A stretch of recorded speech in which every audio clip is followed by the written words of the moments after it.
Shabbat Shalom. Shabbat Shalom. I'd like to begin with a Hasidic story. This is one of my favorite stories, and it's a great story to tell at this time of year.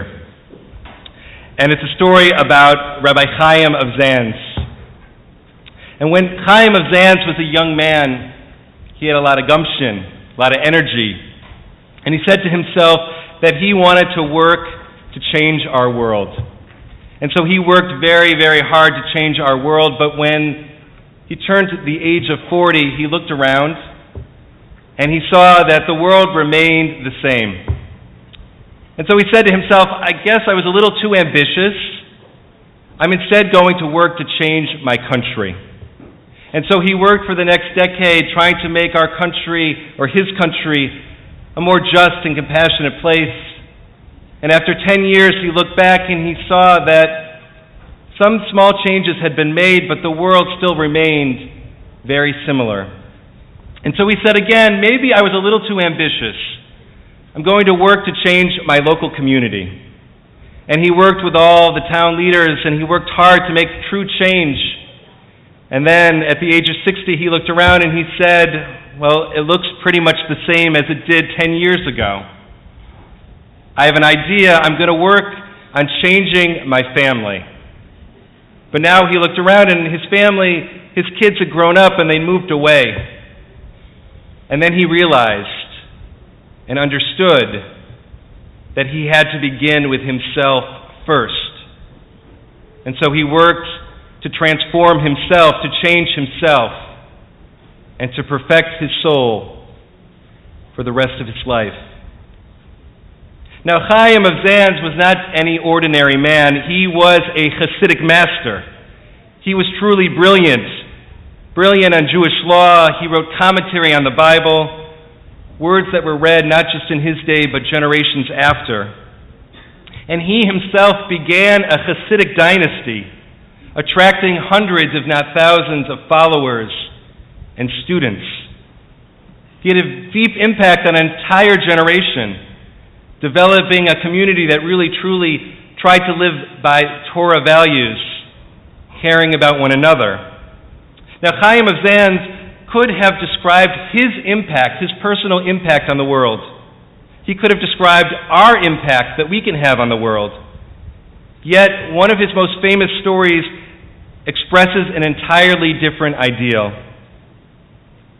After a very long life, Chaim of Zanz looked around and he recognized that change itself sometimes comes very slowly.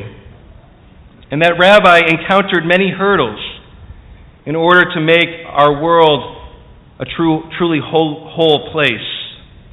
And he rightly became discouraged that the change he hoped for didn't happen.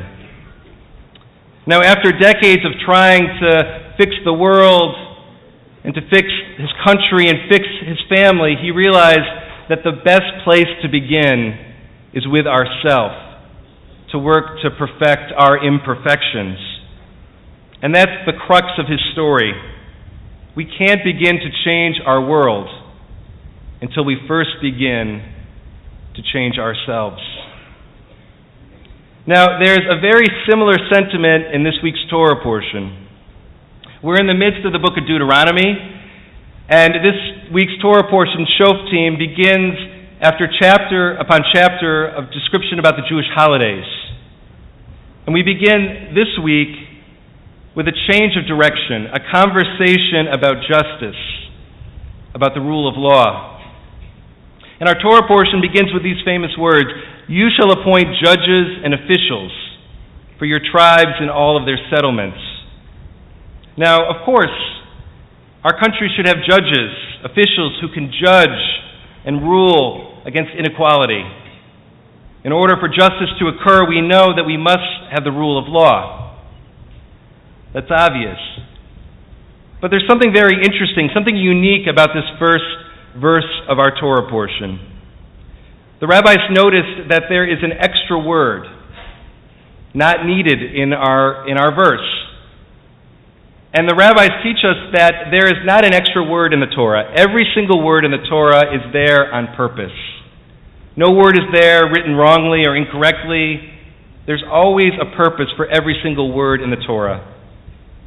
But this word, lecha, which means for yourself, it's not needed. It's grammatically not needed in our sentence.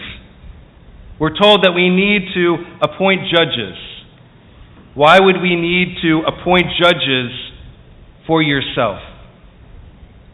And so many hundreds of years later, the Hasidic rabbis look at that word lecha, for yourself, and they say what it means is that we don't begin to look at others, we first begin to look inward, to us. That we don't judge others before we first begin to judge ourselves. Now that extra word is like an exclamation point. It's reminding us how easy it is to sit upon our high horse and judge others for behaviors that we would condone in ourselves. How easy it is to be lenient with ourselves when we make a mistake, but then to be harsh with others who make the same mistakes that we did. So the Hasidic rabbi reminds us that we must use the same yardstick to judge ourselves that we use to judge others. And our goal is not to compare ourselves to others, but instead to assess ourselves and how we measure up to our best selves. Now, this is our season of assessment. It's our season of measuring up ourselves. We just a few days ago began the month of Elul. This is the month that precedes Rosh Hashanah. And we know at this time of year that we need this moment, these days and weeks, to prepare ourselves for the high holy days. Transformation does not just occur on one day. We need weeks, if not months, to truly make change. We need this time of Elul for self-contemplation and self-assessment and reflection, because those are the tools that will help us with self-growth and help us towards healing. Now, Chaim of Zanz long ago realized that it is a challenge to change the world. And his lesson to us is that we need to first begin with ourselves. And our Torah takes it a step further. Not only is change difficult, but what is excruciatingly difficult is to search inward, to judge ourselves. It's much easier to demand perfection from those around us and to give ourselves a pass. But no one ever said that Judaism is easy. And during these next few weeks, we're asked to step up to the challenge. So I ask all of you to step up to the challenge. This is our time to truly look inward, to give a true accounting of ourselves, to be brutally honest in our self-assessment. Because only when we're honest and forthright with ourselves can we truly begin to change ourselves and transform ourselves into our best selves. So may it be a meaningful Elul for us all, truly a month of contemplation and a month of reflection. Shabbat Shalom.